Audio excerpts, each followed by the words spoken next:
2021मध्ये corona विषाणूने जगभरामधले घातलेली दहशत आपण सर्वांनी अनुभवली आहे. फक्त भारतानेच नव्हे तर संपूर्ण जगाने या संसर्गजन्य विषाणूचा सामना मोठ्या प्रमाणावर केला होता. या काळामध्ये संपूर्ण जग ठप्प झालं होतं. व्यवसाय, शिक्षण, प्रवास आणि अगदी सामाजिक जीवनही थांबलं होतं. अनेकांनी आपल्या लोकांना गमावलं होतं, तर काहींना रोजगार, तर काहींनी मानसिक स्थैर्यही गमावलं. अशा या कोरोना विषाणूने आता पुन्हा एकदा डोकं वर काढायला सुरुवात केलेली आहे.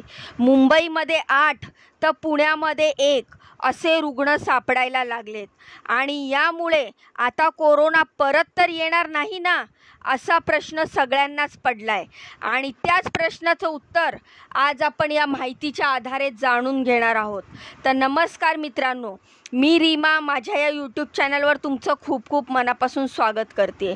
तर मित्रांनो, जगभरामध्ये कोरोना बाधित रुग्णांची संख्या पुन्हा एकदा वाढताना दिसते आणि त्याचा परिणामही भारतावर होऊ लागला आहे. सध्या भारतात कोरोना बाधितांची एकूण संख्या 257वर पोचलेली आहे. त्या वाढत्या आकड्यांमध्ये महाराष्ट्राचे योगदान लक्षणीय असून राज्यातील सक्रिय रुग्णांची संख्या मागील काही दिवसामध्ये झपाट्याने वाढली आहे. केवळ एका आठवड्यातच महाराष्ट्रात रुग्णाची संख्या 12वरून थेट 56वर पोचली आहे. यावरून या विषाणूचा प्रादुर्भाव किती वेगाने वाढतोय हे स्पष्टपणे दिसून येतंय. सध्या केरळ हे राज्य कोरोना रुग्णांच्या संख्येत आघाडीवर असून तिथे तब्बल 95 रुग्ण सध्या उपचार घेत आहे. दुर्दैवाने केरळमध्ये एका कोरोनाबाधित रुग्णाचा मृत्यू देखील झाला आहे. त्यामुळे ही बाब अधिकच चिंतेची बनली आहे.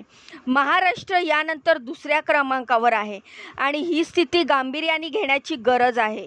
मुंबईसारख्या महानगरामध्ये कोरोना रुग्णसंख्येची वाढ ही अधिक धोकादायक ठरू शकते, कारण इथे लोकसंख्येची घनता खूप जास्त आहे.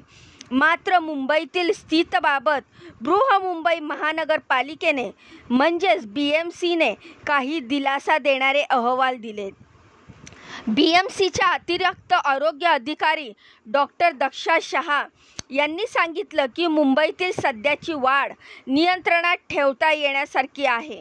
परिस्थितीवर सातत्याने लक्ष ठेवण्यात येते. तरी देखील KEM रुग्णालयामध्ये घडलेल्या 2 मृत्यूमुळे नागरिकांमध्ये थोडीफार चिंता निर्माण झाली आहे.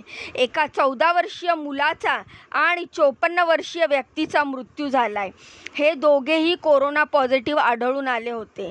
त्यामुळे सुरुवातीला मृत्यूचं कारण कोरोना आहे की नाही याबाबत संभ्रम होता. मात्र BMCने हे स्पष्ट केलं आहे की दोघांचाही मृत्यू हा त्यांच्या इतर गंभीर आजारामुळे झाला असून तो थेट कोरोनाशी संबंधित नव्हता. शिवाय बिग बॉस 18चे स्पर्धक आणि 90च्या दशक गाजवणारी अभिनेत्री शिल्पा शिरोडकर कोविड-19 पॉझिटिव्ह आढळली आहे. त्यामुळे आता पुन्हा एकदा कोरोनाची धास्ती वाढल्याचं बघायला मिळतंय. जसं जसं रुग्णांची संख्या वाढते तशी तशी आरोग्य यंत्रणांची तयारी अधिक बळकट केली जाते. BMCने श्वसन समस्यामध्ये वाढ लक्षात घेता गंभीर रुग्णांसाठी हॉस्पिटलमधील सुविधा वाढवल्यात. विशेषतः बालरुग्ण, गर्भवती महिलांसाठी खास उपाययोजना केलेल्या आहेत. त्यामुळे गरज पडल्यास उपचार लवकरात लवकर सुरू करता येतील. यासाठी पूर्ण यंत्रणा सज्ज करण्यात आलेली आहे.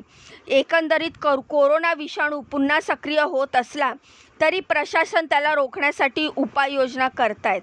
मात्र नागरिकांनी देखील आपली जबाबदारी ओळखून स्वच्छता, मास्क वापरणं, गर्दीच्या ठिकाणी जाणं टाळणं आणि लसीकरण पूर्णपणे करणं यासारख्या उपाययोजनाचे पालन करणं अत्यंत गरजेचे आहे. केंद्रीय आरोग्य मंत्रालयाने नुकताच प्रसिद्ध केलेल्या एका अहवालानुसार सध्या भारतामध्ये आढळणाऱ्या बहुतेक कोरोना रुग्णांमध्ये सौम्य स्वरूपाची लक्षणे दिसून येत आहेत. ही बाब काही अशी दिलासादायक असली तरी सध्या रुग्णसंख्या झपाट्याने वाढते, त्यामुळे त्याकडे गांभीर्याने पाहण्याची गरज निर्माण झालेली आहे. हाच विचार करता आरोग्य सेवा महासंचालकांनी तातडीने एक उच्चस्तरीय बैठक आयोजित केली होती. या बैठकीमध्ये राष्ट्रीय रोग नियंत्रण केंद्र, भारतीय वैद्यकीय संशोधन परिषद आणि अन्य प्रमुख आरोग्य संस्थांमधील नामवंत तज्ज्ञ सहभागी झाले होते. या बैठकीचा उद्देश म्हणजे संभाव्य संकटाला तोंड देण्यासाठी पूर्वतयारी करून ठेवणं. जर रुग्णाची संख्या सध्याच्या वेगाने वाढत राहिली तर देशभरातील रुग्णालयांची क्षमता वाढवावी लागणार, हे आता जवळपास निश्चित मानलं जातंय. मुंबई हे महानगर क्षेत्रामध्ये मात्र सध्या तरी आरोग्य सुविधा समाधानकारक असल्याचं अधिकाऱ्यांचं म्हणणं आहे. मुंबईतल्या विविध सरकारी रुग्णालयांनी आधीच काही खास व्यवस्था करून ठेवलेल्या आहेत, पण खरं तर आता जो कोरोनाचा व्हेरियंट भारतात सापडतोय तो जास्त तीव्र नसून तो कोरोनाची लाट येण्या इतपत गंभीर परिस्थिती निर्माण करू शकणार नाही असं तज्ज्ञांचं म्हणणं आहे. तरीही सरकार खबरदारी घेते.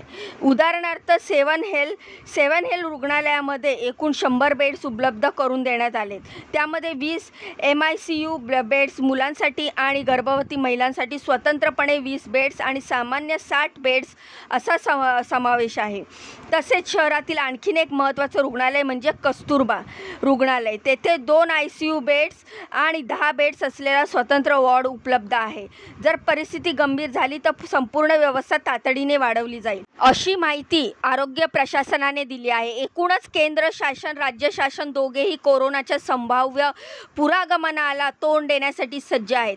यामध्ये संसर्गजन्य आजाराचे वेळेवर निदान, तपासण्या, रुग्णसंख्येवर बारीक लक्ष ठेवणं आणि आरोग्य सुविधांची लवचिकता यावर विशेष भर दिला जातोय. याच पार्श्वभूमीवर नागरिकांनी जागरूक राहणं, मास्क वापरणं, सॅनिटायझरचा वापर करणं आणि गर्दीच्या ठिकाणांपासून जाणं टाळणं अत्यंत आवश्यक आहे. सध्या स्थिती कोरोनाच्या सौम्य लक्षणामुळे घाबरण्याचं कारण नसलं तरी संभाव्य लाटेचा धोका ओळखून वेळेआधीच तयारी करणं ही शहाणपणाची गोष्ट आहे. हे सर्व हालचालीवरून स्पष्ट होतंय. तर मित्रांनो, सध्या कोरोनाचे रुग्ण सौम्य लक्षणासह आढळले असले तरी सरकार आणि आरोग्य यंत्रणा सज्ज होऊ लागल्यात. रुग्णालयाची क्षमता वाढवणं, ICU बेडची उपलब्धता, वैद्यकीय तज्ज्ञांच्या सततच्या बैठका हे सगळं आपल्याला एका गोष्टीची आठवण करून देत आहे की काळजी ही सावधगिरीनेच घ्यावी लागते. आपण प्रत्येकजण जबाबदारीने वागलो तर कोरोनाचा प्रादुर्भाव नियंत्रित ठेवणं शक्य होईल. त्यामुळे मास्क वापरा, गर्दीत जाणं टाळा आणि हात धुण्याची सवय ठेवा आणि कोणतीही लक्षणं दिसली तर तात्काळ चाचणी करा. तर ही माहिती तुम्हाला कशी वाटली हे देखील मला कमेंट करून सांगा. जर तुम्हाला ही माहिती जरा जरी महत्त्वपूर्ण वाटली असेल तर जाण्याआधी व्हिडिओला लाईक करा, चॅनलला सबस्क्राईब करा. तुमच्या या बहिणीला पुढे जाण्याचा एक चान्स नक्कीच द्या आणि बाजूचं बेल आयकन दाबायला विसरू नका, जेणेकरून मी माझ्या चॅनलवर जे नवीन महत्त्वपूर्ण अपडेट टाकत असते त्याची माहिती तुम्हाला मिळेल. त्याचे नोटिफिकेशन तुमच्याकडे आल्यावर एकही व्हिडिओ तुमच्यापासून मिस होणार नाही. तर भेटूया पुढच्या माहितीमध्ये अशीच महत्त्वपूर्ण दमदार अपडेट घेऊन. तोपर्यंत स्वतःची काळजी घ्या. बाय आणि नमस्कार.